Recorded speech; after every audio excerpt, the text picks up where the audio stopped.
Mientras tanto... Creo que ya lo conocemos a Tommy. Fue algunas veces a clase, le da mate al profe, ¿o no? Ah, sí, sí, pero como yo no estuve yendo esta semana, justo le toca, y el anterior, le tocaba a él, y no sé si se presentó o no. Por eso. Pero bueno, no importa, arranco yo. Es lo que les toca.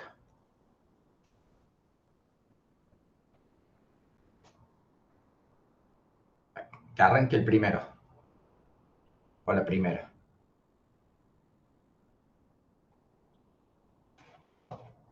Ahí Profe, tiene una pregunta. sí, yo le quería consultar porque no me quedó bien en claro lo de la denuncia de ilegitimidad. Sí.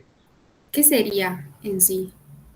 O sea, entiendo que cuando el silencio, la denegatoria debe ser notificada y hay silencio, que se puede ir por, eh, para interponer recurso, se puede ir por la denuncia de ilegitimidad, pero no tienen claro qué es. Vos, cuando estás en un proceso administrativo en el cual podés recurrirlo, por ejemplo, la aplicación de una sanción o la determinación de un impuesto, tenés un plazo perentorio y, y no es prorrogable. Cuando ese plazo se te vence, podés recurrirlo, pero a través de este instituto que es la denuncia de ilegitimidad. ¿Qué significa eso? Es como prácticamente en idioma cotidiano, es rogarle al fisco que te acepte el recurso para que lo tramite. Es básicamente eso. ¿Me explico?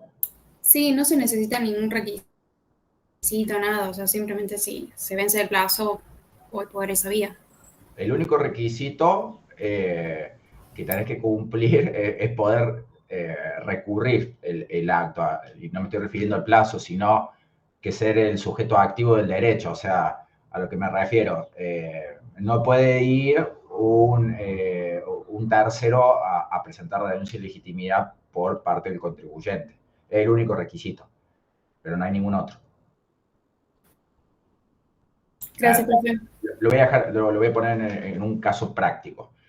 Vamos a suponer que tenemos un contribuyente que es monotributista eh, y, y, el fisco,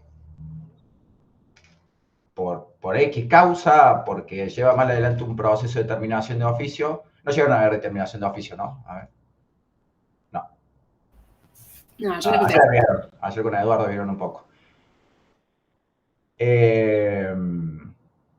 Y supongamos que nos mandan la vista de la determinación de oficio, se nos pasa, queda firme la determinación y resulta que el impuesto que nos quieren cobrar totalmente infundado, no respeto ni las condiciones que establece el artículo 7 de la Ley de Procedimiento Administrativo, que es que tiene que tener causa, motivo, objeto, etcétera, etcétera. Nada, vamos a suponer que fue un horror. Le estoy diciendo esto porque esto es un fallo que fue así, fue un horror la determinación de oficio y el contribuyente fue y presentó la denuncia de ilegitimidad mucho tiempo después, cuando se enteró porque le embargaron la cuenta bancaria, y cuando el juez administrativo vio, le dio lugar al recurso porque era alevoso lo mal que se había llevado adelante el procedimiento. La realidad es que en la práctica de 2 millones de denuncias de legitimidad puede ser que pase una, porque el fisco no te da a favor los recursos que presentas dentro de término, menos te lo va a dar cuando están fuera de término. Hola, doctor Guzmán. No se te escucha, ¿eh? Ahí está. ¿Qué tal? Amén. Buenas tardes a todos. El Fede no está porque me dice que ve tres conectados. ¿Qué Fede? Cravero. El Fede está en la jornada tributaria de Buenos Aires. No, ya sé, pero se iba a conectar a las consultas. Ahí estoy avisando. Decirle que si quiere que no, ni se gaste, debe estar cansado.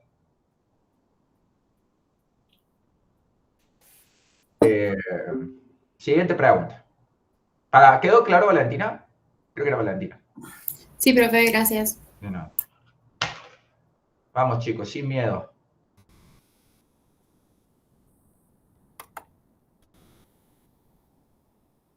Profe, hola. Ahora, Yo tengo una pregunta de la clase que tuvimos el viernes pasado, que vimos como unos ejemplos de responsables, sustitutos, no, solidarios. sí. Y el profe había, o sea, acá tengo el caso, pero para no leérselo todo, básicamente como que dice que en una sociedad había un director, o sea, bueno, lo leo porque si no, no sé cómo explicarlo también. Dale, arranque nomás. Dice, AFIP notificó el 4 del 7 del 2023 en el domicilio fiscal electrónico de Luc Razas una intimación por falta de pago de IVA del ejercicio fiscal del 3 del 2023, que vencía el 18 del 4. La sociedad, mediante reunión de socios, el 10 del 5, llevó a cabo la elección de un nuevo y único administrador, que era Román Razo, que reemplazó a su antecesor, Mauricio Martín, la cual fue debidamente inscripta en el organismo de Contralor y comunicada a FIB el 30 del 5. Al día de la fecha, el 29 del 11 del 2023, la obligación permanece impaga. En caso de que AFIP quiera extender válidamente la responsabilidad solidaria, indique a quién procedería. Yo me hice como una línea del tiempo y puse que, bueno, el 10 del 5 cambia, digamos, el que está a cargo, o sea, pasa de Mauricio a Román. Y la intimación llega cuando está Román, pero el vencimiento se dio cuando estaba Mauricio. Ok. El responsable solidario sería Mauricio porque el vencimiento se dio en su mandato. O sea, la respuesta es que es Mauricio, pero no me quedó bien claro por qué eres el solidario si llega la intimación cuando está el otro que sería Román. ¿Tommy? Disculpa, estaba hablando con Fede. No, contesto yo, no era por si querés contestar. Conectado en el link de clases. Sin duda, Serena, que es Mauricio, porque la responsabilidad solidaria se le es imputable al administrador que cumplía funciones cuando se produce la obligación de pago de la declaración jurada. Correcto. ¿Está claro? Sí, perfecto. Siempre guíense por la obligación de pago, no por cuándo se produce el hecho imponible, no por otra cosa. ¿Cuándo tenía que pagar yo? Y por consiguiente, ¿cuándo dejé de pagar lo que tenía que pagar y quién estaba en ejercicio de sus funciones? ¿Por qué te digo esto? Porque dimos el caso en clase también de aquella situación en donde está un gerente en un momento X0, presente, regulariza la obligación a través de un plan de pago, en el medio del plan de pago cambia la función el administrador de la sociedad y el nuevo administrador deja caer el plan de pago. Entonces, el que incumplió fue el nuevo. En ese caso, el responsable solidario sería el nuevo, por más que la obligación, el vencimiento de la declaración jurada, estaba el otro. ¿Soy claro en eso? Sí, profe, perfecto. Y en el caso, profe, del que pidió el plan de pago, si no ha pagado ninguna de las cuotas, ¿sigue siendo Román, que es el nuevo gerente, nuevo director, responsable solidario, por el total de las cuotas? No. A ver, supongamos que Mauricio era el primero, ¿no? Sí. Presenta un plan de pago. Cambia en el 10 del 5 y en el ejercicio de las funciones de Román, vence una cuota, dos cuotas, la cancela, la tercera cuota no la paga, la cuarta cuota no la paga, o la que sigue, y se cae el plan. A él le van a cobrar, de ser así, la deuda impaga que quedó, no la deuda total. Sí, eso lo entiendo. Mi pregunta es si durante el periodo de gestión de Mauricio, por ejemplo, está la cuota 1 y Mauricio no le paga y después entra Román. Román se es responsable de la cuota 1 que Mauricio no pagó. Es muy fina la pregunta, pero yo entiendo que sí, porque Román tiene la posibilidad de de reactivar esa cuota. Es un tema más de la práctica esa. Claro, de regularizar los pagos anteriores debidos. Usted, para los que no saben, en el plan de pago, cuando la cuota tiene 2 vencimientos. Después del segundo vencimiento, esa cuota queda impaga. Cada plan de pago tiene sus condiciones específicas. La mayoría de los planes de pago en AFIP, una vez que tiene 2 cuotas impagas consecutivas, el plan entra en situación de caducidad. Para que esto no suceda, el fisco lo que permite es que cuando una cuota no entró por X causa, uno la pueda reactivar. Y cuando la reactiva, esa cuota vuelve a quedar vigente y vence el 12 del mes siguiente. Entonces, Román podría haber reactivado y podría haber cancelado la obligación porque cuando él asume su función, él debería conocer que esta situación ya estaba en estos términos, o sea, él ya debía la cuota 1. Entonces, yo entiendo, no sé si Tommy coincide, pero entiendo que toda la cuota de antes y las cuotas nuevas son imputables al nuevo gerente. Perfecto, excelente, gracias. ¿Quién estaba en funciones? ¿Qué no pagó la cuota 1? Claro, pero no paga la cuota 1, cambia de administrador y después no paga la cuota 2 y se le vence el plan de pago. Yo creo que le caduca el segundo, digamos. Sí, le caduca el segundo, para mí todo él. También, sí, el primero, entiendo que cuando él estaba en el cargo no la pagó. Claro. Cuando estaba en el cargo, el primero no pagó la cuota 1. Sí, pero vos la podés reactivar, Tommy. Y el que asume sabiendo que no se pagó esa cuota. Coincido, profe, comandante. Coincido con lo que dice Leslie. ¿Y ya se plantearon ese ejemplo puntual? No, es muy fino, por eso le dije. Okay. No, una duda que me surgió fue nada más. Está bien, entonces el responsable es que le caduque el plan de pago, en definitiva. Perfecto, gracias. Sí, lo hagamos así porque... Acá pregunta Franco, plazo para ver expediente y cómo contar. Depende, Franco, si estamos hablando de una vista, de un procedimiento de determinación de oficio o de un acto preparativo, o sea, de una inspección. En el proceso de determinación de oficio está establecido en el 17 los plazos para pedir revista del expediente y en el caso de una inspección, en cualquier momento que se tramite el acto, podés pedirlo. ¿Cómo contar? No entiendo las preguntas de cómo contar. ¿A qué te referís cómo contar? Si te podés explayar. Y si solicito fijar plazo, yo entiendo que vos estás hablando de la suspensión del plazo. El plazo se suspende desde el día que se solicita y durante todo el plazo que se otorga. No sé si con eso contesto tu pregunta, Franco. Así es, se lo volvió a aclarar el Edu y es así.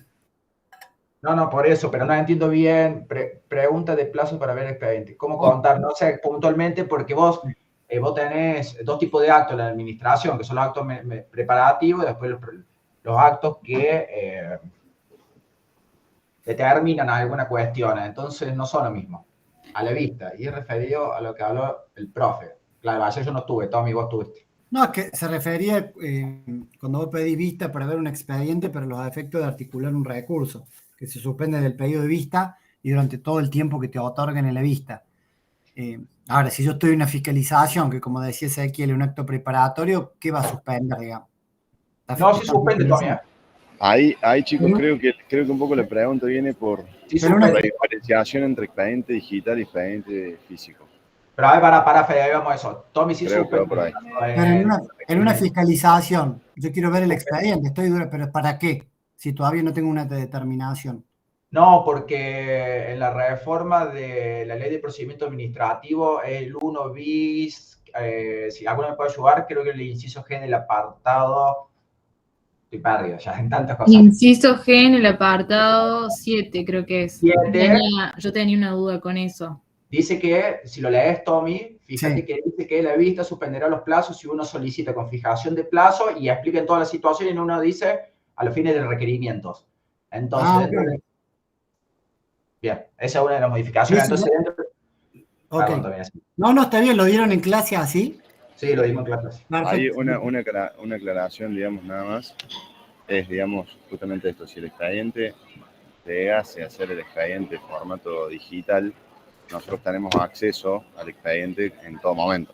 Entonces nosotros estaríamos tomando vista del expediente en todo momento. Pero para que surtan los efectos de la vista, nosotros necesitamos pedir la fijación de plazo. Es importante, digamos, eso, o sea, tomar vista pidiendo fijación de plazo para que imputen los efectos. Si no, es como que no, por más que lo veamos al expediente, no suspende nada. Sí, no se lo estoy viendo. Entonces, profe, solo para dejar en claro, digamos, es como la nueva modificación de la ley dice, digamos, suspende todos esos plazos, no solamente los de recurrir. Sí, es lo que dice la ley. Bien. Eso dice la ley. Yo les cuento, pedí un pedido de vista, una fiscalización hace poco, con fijación de plazo, y ya me llegó la notificación que no había contestado el requerimiento. O sea, yo entiendo que no lo saben a esto, se les ha pasado, pero el fisco todavía no tiene esta idea en la cabeza. Hoy lo estuve hablando con un jefe de fiscalización y me dijo que están esperando que le den instrucciones internas a ver cómo van a trabajar con eso. Por eso le digo, tiene un mes esto, un mes y medio, chicos, pero eso dice la ley por ahora, y así se lo vamos a tomar.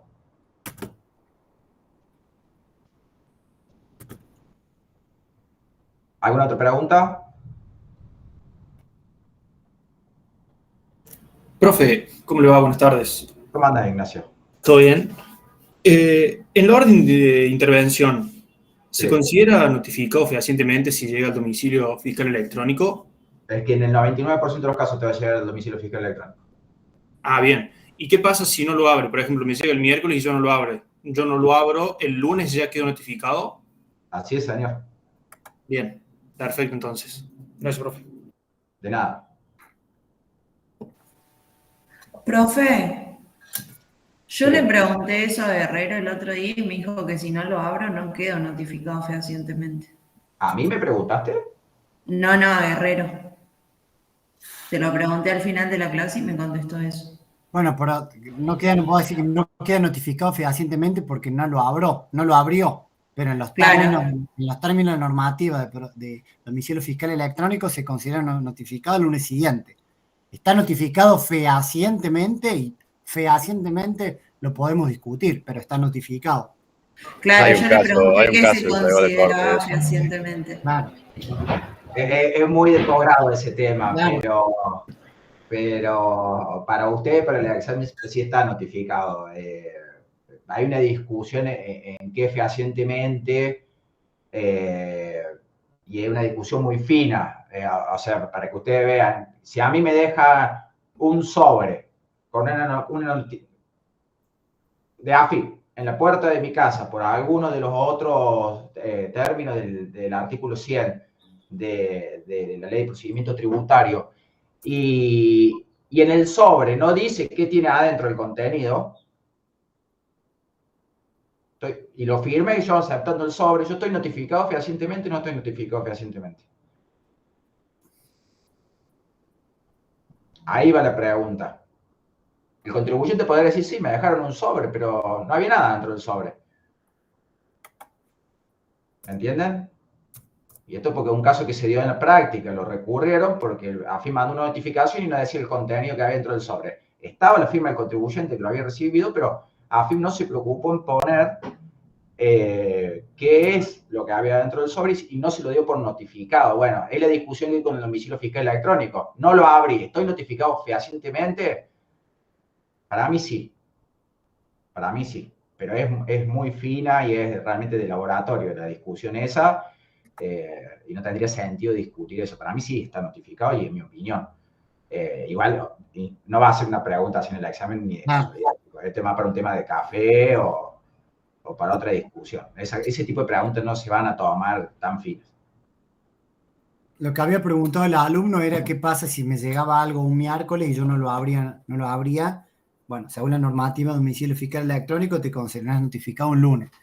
Después discutiremos si es fehaciente y otra cosa, digamos, pero a los efectos de esta materia de grado se considera notificado el lunes, digamos. Sí.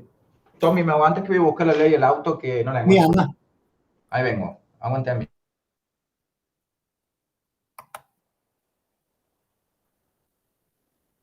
¿Qué más, chicos?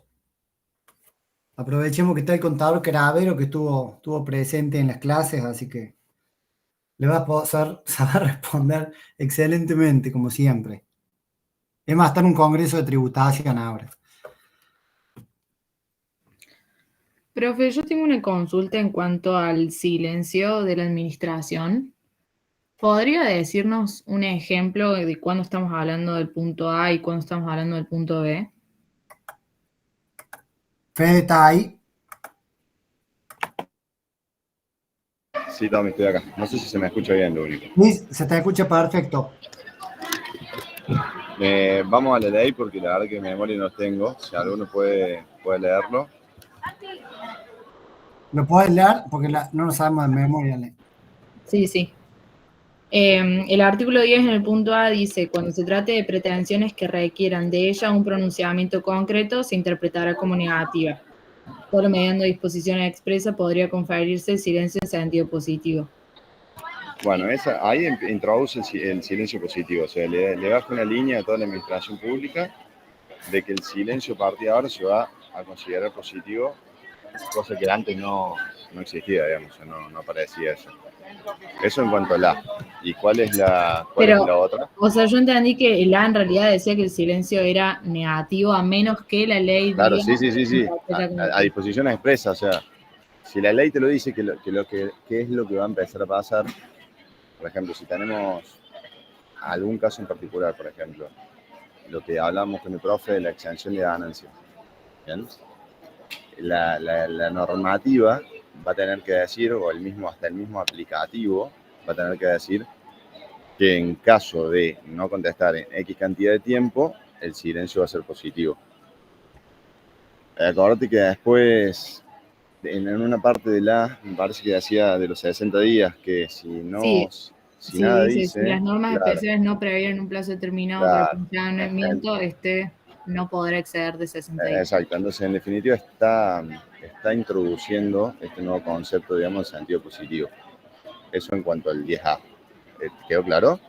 Bien, o sea, solamente, digamos, se debería tomar en sentido positivo si expresamente lo dice la ley, si no sería negativo. Bien. Y después el punto B dice, cuando una norma exige una autorización administrativa para que los particulares puedan llevar a cabo una determinada conducta, o el acto en el marco de ejercicio de una facultad reglada de la administración, el vencimiento del plazo previsto para resolver sin haber dictado resolución expresa, el silencio tendrá sentido positivo. Sí, es lo mismo, digamos, o sea, vuelve a lo mismo. La diferencia acá es que, déjame que recuerde.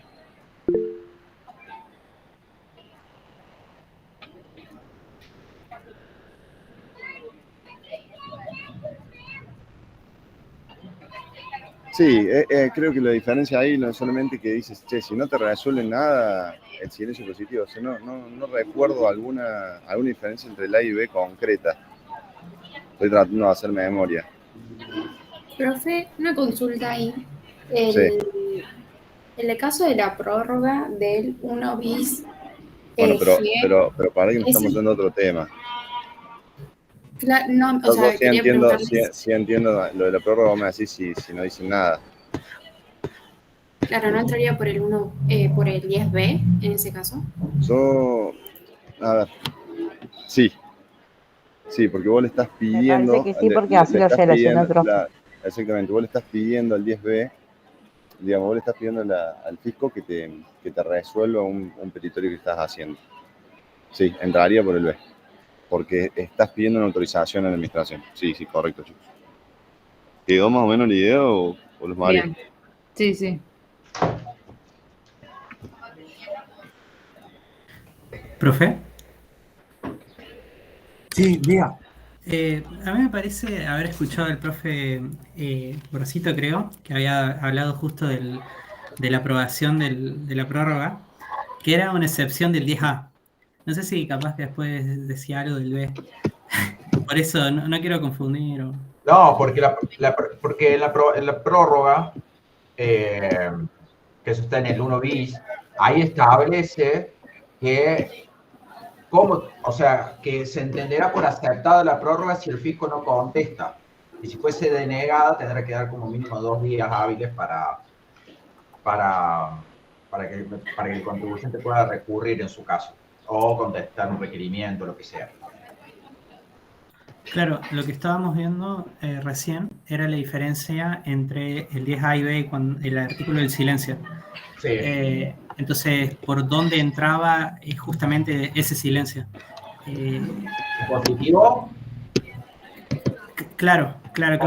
El silencio positivo yo entiendo que se da por configurado cuando uno solicita una autorización para hacer algo. Por ejemplo, una matrícula de algún registro que se solicita a través del fisco, o que me habiliten la constancia de inscripción, o que me habiliten el facturero A. Son para cuestiones muy puntuales en donde le estoy solicitando al fisco poder operar. Creo que no procede, por ejemplo, para una repetición, que lo van a ver más adelante. Pero es cuando yo al fisco le estoy pidiendo que me autorice a hacer algo como lo dijo Fede. Bien. Sí, y el cambio principal del A, si no recuerdo mal, es el tema de los 60 días, que antes ni siquiera aparecía también. No, sí estaban los 60 días, Fede, antes. ¿Estaban los 60? Sí, estaban los 60. Bien. Pues pregunto porque justo surgió recién, creo que ese vos tuviste en esa clase. Yo pido un certificado de exención de ganancia. No me responden. ¿Cómo lo tomo? Como positivo. Coincido. Ok. Bien, o sea que entra por el 10B. Claro. No, o sea, te digo que yo supongo que el 10B es lo de positivo.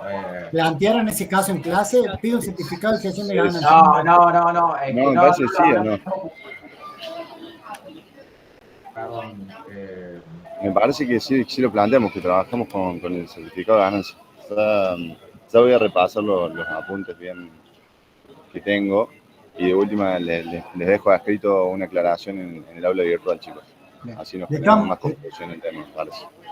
Chicos, sepan también que esto salió ahora, esta ley se publicó el 8 de julio, o sea, un mes antes que arranquen las clases. Es todo nuevo, parte no está reglamentada, parte empezó a ser operativa hace poco, parte va a empezar a ser operativa más adelante. Entonces, todo tan nuevo que se genera por ahí confusión y casos que todavía no se presentaron y no sabemos cómo se van a resolver, que ni el propio Estado esté enterado. Por eso se genera en lo que es procedimiento administrativo, está ahí de vuelta. No quiere decir que no lo vayamos a tomar, pero tampoco más hincapié en casos que todavía no se dieron en práctica. Tal cual. Que ni el Estado sabe. Decías aquí decir que ni el jefe de AFIP sabía que estaba la ley esta. A lo que va, coincido, Tommy, con lo que estás diciendo y digamos, a ver, es un tema que se va a evaluar y no vamos a ser, digamos, tan puntillosos en de última por qué artículo entra, sino más bien el concepto y lo que tuvimos en la clase, digamos. De todas maneras, me parece que está bueno esto de si reviso los apuntes y hacemos una aclaración. Sí. Gracias, Fede. Profe, una consulta sobre lo mismo. Sí. Cuando en el 10B, que habla de las autorizaciones administrativas, que en ese caso va a ser el silencio positivo, en el A, cuando habla de pretensiones que requieran de ella un pronunciamiento concreto, ¿qué sería, digamos? ¿No sería medio parecido a una respuesta?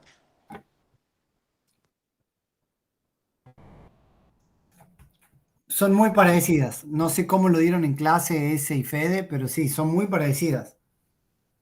Porque en los dos casos necesito uno.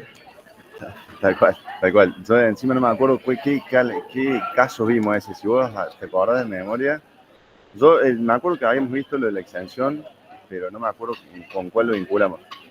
Vuelvo a lo mismo, insisto con lo mismo. No redundaría en el tema específico de qué artículo es cada uno.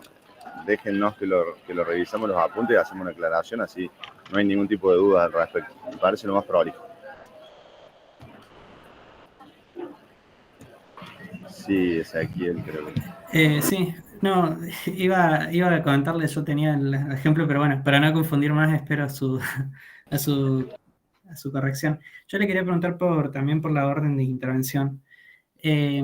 Cuando tomaba apuntes, el profe había nombrado, daba 3 formularios y explicaba, bueno, el F8000 creo que es el específico donde se centraba, que tenía todos los requerimientos de una orden de intervención. Sí.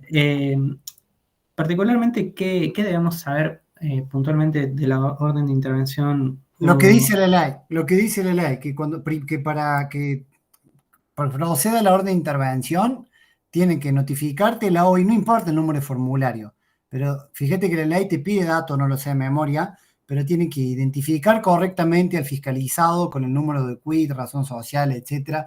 Le tiene que indicar precisamente qué impuestos están sujetos a fiscalización y puntualmente qué periodos, ¿no? Entonces, Bien. fíjate vos que la ley lo dice. Bien. Sí. Y después, además de, primero le dice, hermano, vos vas a estar sujeto a fiscalización, vos con tu quit, este domicilio, hoy con firma de funcionario competente, tales impuestos y tales periodos. Nada de ambigüedad, vaguedades o periodos no prescriptos o no vencidos o vencidos, no. Tales impuestos y tales periodos. Y aparte después te notifican otro formulario, que no importa el número, donde te dicen precisamente qué necesitan. Bueno, necesito las declaraciones juradas, necesito los resúmenes bancarios, también de qué impuesto y de qué periodo. Si son declaraciones juradas, son resúmenes bancarios, son resúmenes bancarios. O comprobantes.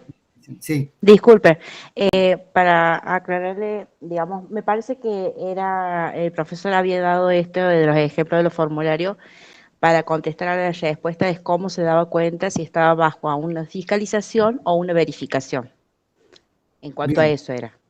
Y él dio el ejemplo, si estoy bajo en una fiscalización, es donde se inicia con una orden de intervención. En cambio, si era con una verificación, es con un requerimiento.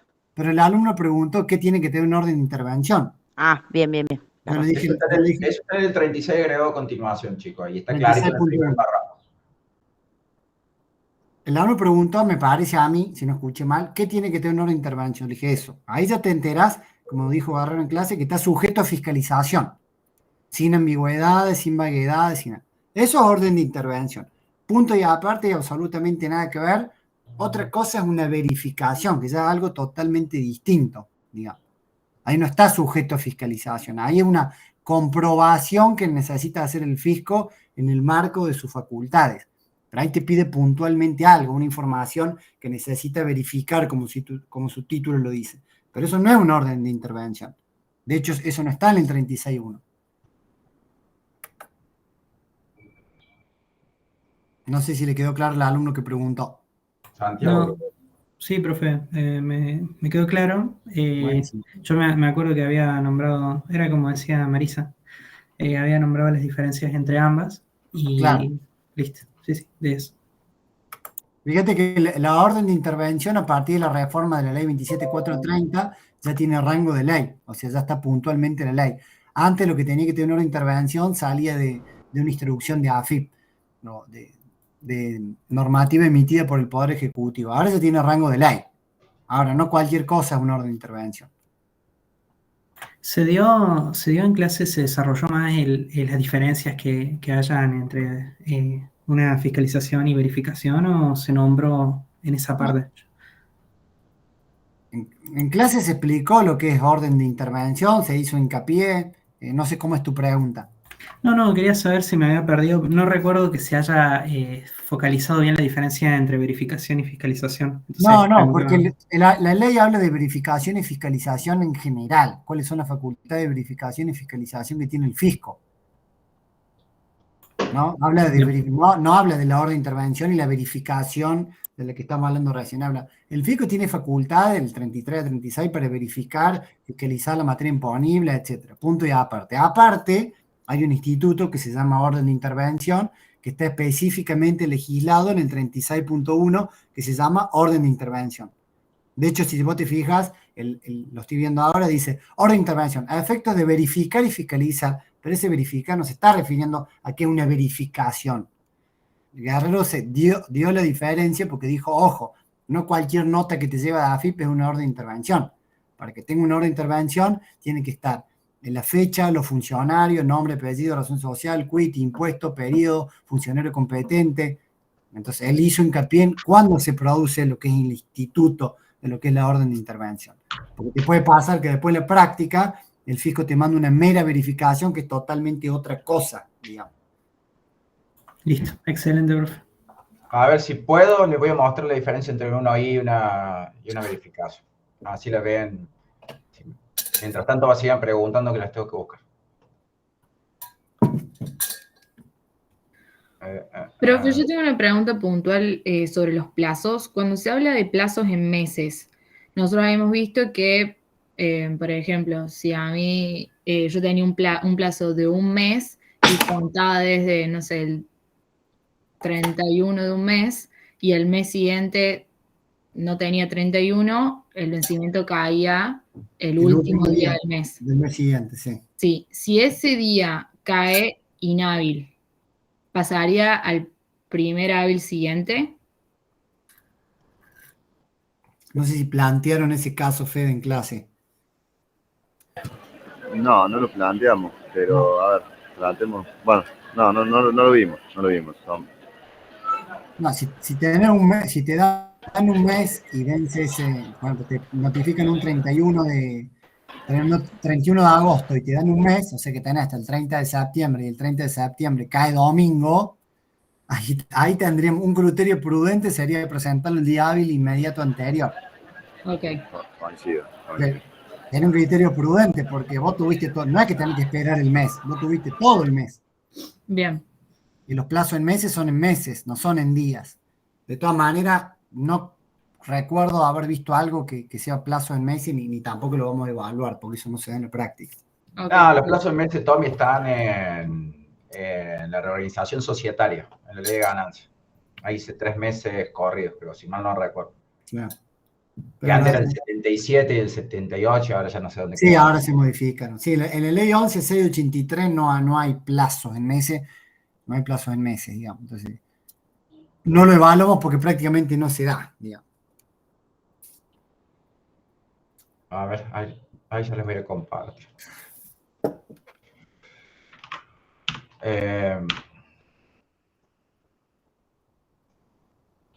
¿Alguna otra pregunta?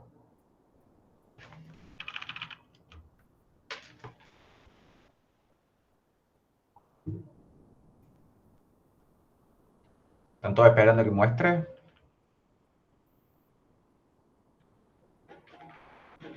A las 6 empieza la clase de repaso ese, ¿no? 15 minutos. En el link de clases. No, acá directamente, ¿no podemos acá? Sí, pero está comunicado que en el link de clases. Oh, bueno. Profe, una pregunta. ¿A la ley se le pueden escribir algunas palabras o solamente subrayar? No, podés escribir, no hay problema. Ah, bueno, profe, gracias. Bueno, le voy a un buen dato, ahí estaba leyendo la comunicación de Alberto y dice que posteriormente en el mismo enlace del MIT, a las 18. O sea, en este mismo. Sí, así dice en el aula virtual. Profe, una consulta. Aguántame, Micaela. Les comparto para los que tenían duda de un requerimiento y una verificación, así queda claro. Esto es una orden de intervención. Dice, orden de intervención, los impuestos y los periodos. Como dice el 36 grado de continuación, y este es un requerimiento. No tiene orden de intervención, no tiene nada, y le piden documentación. Esa es la diferencia entre una y la otra. ¿Se dan cuenta? Así. Este llega junto con este. Ahí se los muestro. Con este, que acá le piden, así es un requerimiento dentro de una inspección. Viene dentro de la documentación que le piden. En cambio, un requerimiento común es así. Hay una diferencia abismal ya de visual entre una y la otra, pero la diferencia más importante es que esta no tiene orden de intervención. Te están pidiendo datos que muchas veces pueden ser para fiscalización propia, o sea, para que lo fiscalicen a uno, o puede ser que le están pidiendo cosas a uno porque le están cursando una inspección a un cliente o a un proveedor nuestro y necesitan información. Por ejemplo, cuál era la deuda que tenía con el contribuyente que están fiscalizando o cuál era el crédito que tenía con el contribuyente que están fiscalizando, por ejemplo. Generalmente, si a uno lo van a buscar para ajustar un impuesto, van a ir con una OI directamente o acá para aclarar algún tema. Pero si es un requerimiento, posiblemente sea porque le están cursando una fiscalización a alguien que está relacionado a nosotros. ¿Hay algún artículo, profe, que detalle algo sobre los requerimientos? O sea, puntuales como tal así como lo hace con la OI o no? No. No, porque en el 35 está claro todo lo que puede pedir. O sea, el 35 habla de que ya el fisco tiene la facultad para pedir cierta información y proceder de cierta forma.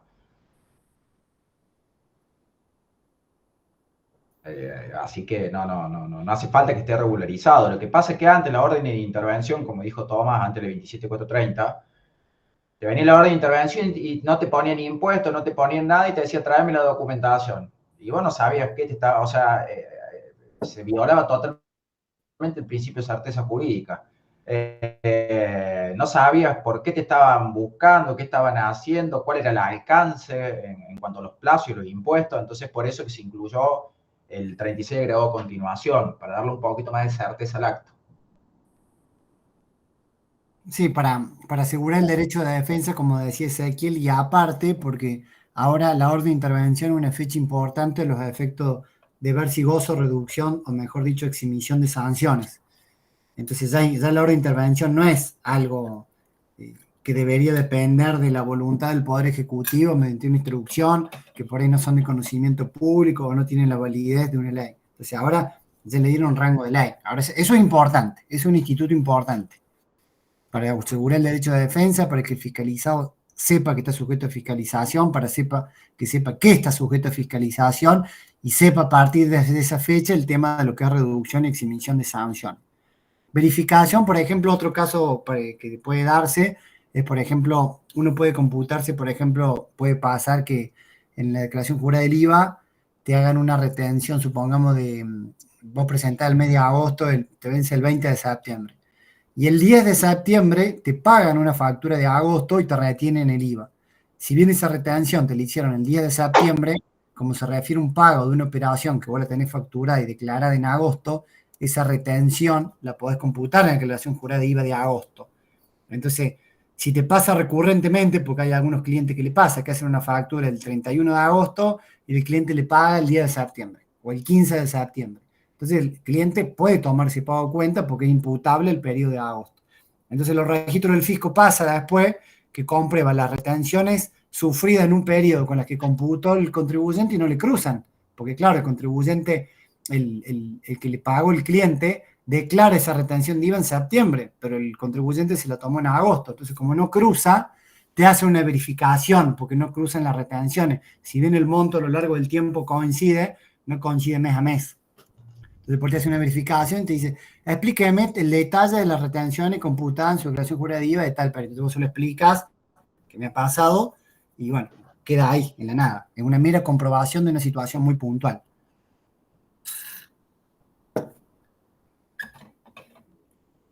Chicos, ahí yo en la comunicación que había hecho en agosto, había dicho que la clase de repaso de las 6 de la tarde iba a ser en el link de clases, así está comunicado. Pero en el comunicado que mandó Alberto ayer o hoy, ayer en realidad, dice que la clase de repaso va a ser en este mismo link. Así que si a hoy se te parece más cómodo y la comunicación posterior, como la comunicación posterior deroga comunicación anterior, lo dejamos en este link. Y ustedes, chicos, si tienen grupo de WhatsApp, Instagram, Facebook, Telegram o lo que sea con los otros alumnos que no están conectados, avísenle que es en el enlace de clase de consulta, para que no se le pierda.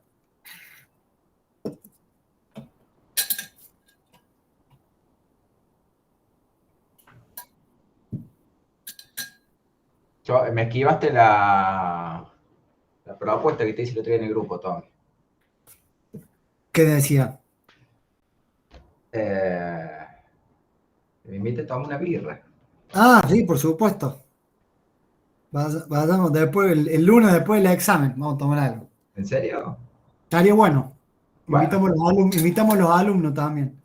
Vamos todos, pagan los alumnos. A festejar que le fue bien. Chicos, otra pregunta. Profe, yo tengo una pregunta. Sí. Con respecto al tema de una cesión de créditos, ¿cómo actúa el fisco? Supongamos que un contribuyente tiene un saldo a favor de IVA, por ejemplo, 1 millón de pesos, le cede a otro 500.000. Y después resulta que el fisco le impugna y dice que el primer contribuyente en realidad debe 2 millones, por ejemplo. ¿Cómo intimaba, quién intimaba primero? ¿Cómo era un poco el procedimiento ese? Vamos al artículo 8. Sí, el 8. Dice que son responsablemente, en forma personal y solidaria, con los deudores del tributo, bla, bla, bla, bla. Creo que es el C. A ver, bueno, vamos a ver, yo no sé. No, ese es agentes. Ahí está, el G. Los cedentes son responsablemente solidarios con los deudores del tributo, los cedentes de créditos tributarios respecto de la deuda tributaria de sus cesionarios hasta la concurrencia aplicado a su cancelación, si se impugnara la existencia o la legitimidad de tales créditos y los deudores no regularizan situación fiscal dentro de los 15 días de la administración de pago. ¿De cuánto es el crédito que se dio acá, que vos estás poniendo el ejemplo? 500.000. De ese crédito, y el cesionario lo aplicó a una deuda de 2 millones. No, a una deuda no sé cuánto. Supongamos que le alcanzó para todo. Bueno, es que si vos me decís 2 millones, ahí cobra importancia hasta la concurrencia del importe aplicado a su cancelación. No, claro, yo decía que primero, por ejemplo, el contribuyente A, que es quien cede el crédito, tenía un saldo a favor de 1 millón. Okay. Después tiene un saldo a pagar de 2 millones. Quien había tomado el... Pero para que necesito saber todos los datos. El Dale. que cede el crédito, ¿cuánto es el saldo a favor del que cede el crédito? 1 millón. Ok. Y cede ese crédito, 1 millón. No, cede 500, por ejemplo. Ok. Cede 500.000 de libre disponibilidad al contribuyente B. El contribuyente B agarra esos 500.000 pesos y paga compensa una obligación tributaria. Sí. Bien. ¿Y cómo siguen los hechos? No sé si quiere que le diga, a ver, un segundo. Así le impugna el crédito, decís vos. ¿De cuánto es la obligación tributaria que cancele el contribuyente B? Claro, yo en realidad lo estaba inventando los números, pero puedo decir 1.500.000. Cancela una obligación por 1.500.000. O sea, 1 millón pone de su bolsillo y 500 paga con lo que el otro le cedió. Exactamente, sí. Bueno, ahí el fisco le va a impugnar ese pago de 500.000 al cesionario, porque le va a decir, che, el crédito que recibiste es improcedente. Bien. Bueno, entonces si el cesionario no regulariza la situación fiscal dentro de los 15 días de la intimación administrativa de pago, el cedente es responsable solidariamente con el cesionario por los 500.000. ¿Cómo no va a ser cesionario? Si le cedió 500, no puede ser cesionario más. No tiene lógica. Está bien. Primero es al cesionario. Claro. Y le va a intimar a que paguen todos los 15 días. Si no responde solidariamente el cedente hasta el importe del importe aplicado a la cancelación, digamos. Claro, y después aparte va a tener que responder porque le faltó a él, al contribuyente A, ¿o no? No, porque ese crédito se utilizó para pagar algo. Eso que bien. se pagó nunca se pagó, entonces alguien lo tiene que pagar. O el cesionario o el cedente, digamos. El cesionario va a decir, che, mira, a mí me lo dio el cedente. O sea, está bien, yo no pagué, pero en realidad, supongamos que el cedente me pagó una deuda que tenía con un crédito, anda a reclamarle a él. Entonces el fisco dice, mira, acá van a ser responsables los dos, obviamente hasta esos 500.000. Tanto vos, cesionario, que te lo utilizaste para pagar un impuesto que no me pagaste, porque ese crédito es improcedente, y también vos, cedente, porque le diste un crédito que es ilegítimo. ¿Se entiende? Sí, se entendió ahora, sí.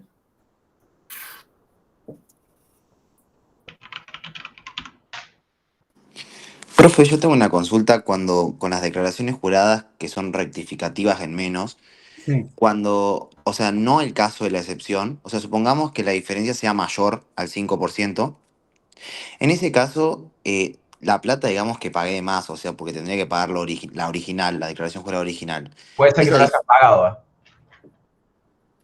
Bueno, pero supongamos que la pagué, digamos, esa diferencia, ¿la pierdo, digamos, o cómo la puedo reclamar? No. Vos presentás un original y vos la pagás al vencimiento, supongamos. Claro. Y posteriormente presentás una rectificativa en menos, pero ¿de cuánto es la disminución? ¿Es error de cálculo, error material, error conceptual? Faltan datos ahí. Claro, lo que yo había pensado es que sea superior al 5% la diferencia. Y no es un para que error no pueda... material, es un error conceptual. Sí, supongamos. Ok, listo. O sea, no es válida la rectificativa en menos porque es un error conceptual y supera el 5% y lo presentó a los 15 días del vencimiento de declaración jurada original, supongo. Ahí es válida, ¿cuál es válida ahí? La original. La original.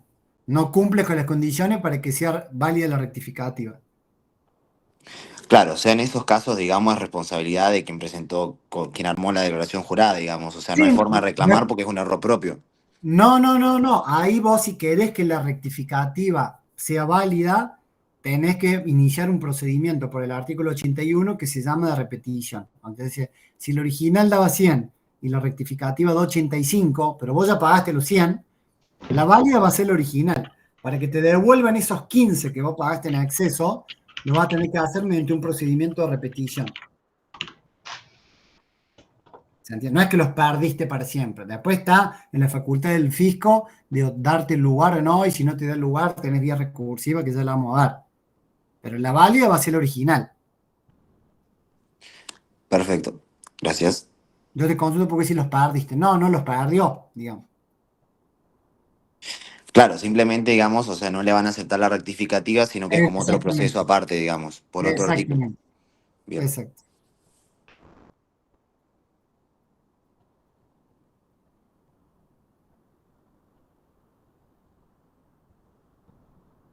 Te estás por ir y no para de subir la gente que está entrando, Tommy.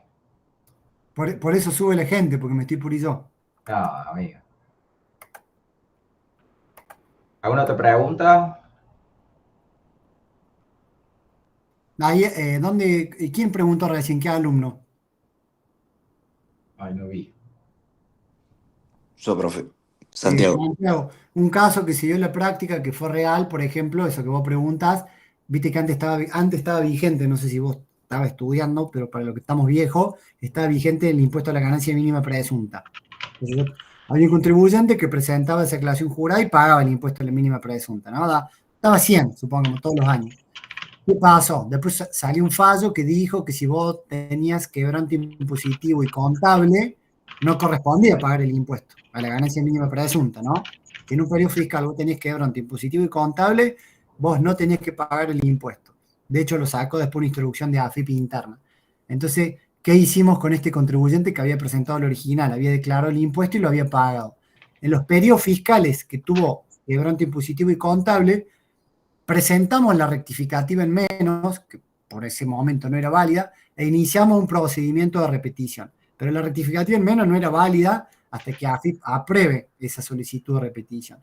Y como se daban las condiciones de quebrante impositivo y contable, AFIP dio lugar a la acción de repetición y dio por válida la rectificativa, que en definitiva la rectificativa era en menos y era en cero, porque no correspondía directamente el impuesto. Entonces, ¿qué hacía con lo que el contribuyente había pagado? Te lo exteriorizaba como saldo de libre disponibilidad, digamos. No lo perdías, lo podías utilizar para pagar otros impuestos y eventualmente solicitar la devolución.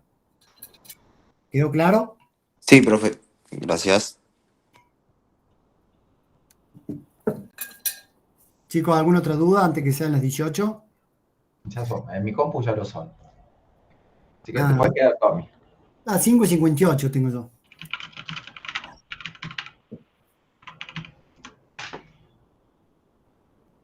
Bien.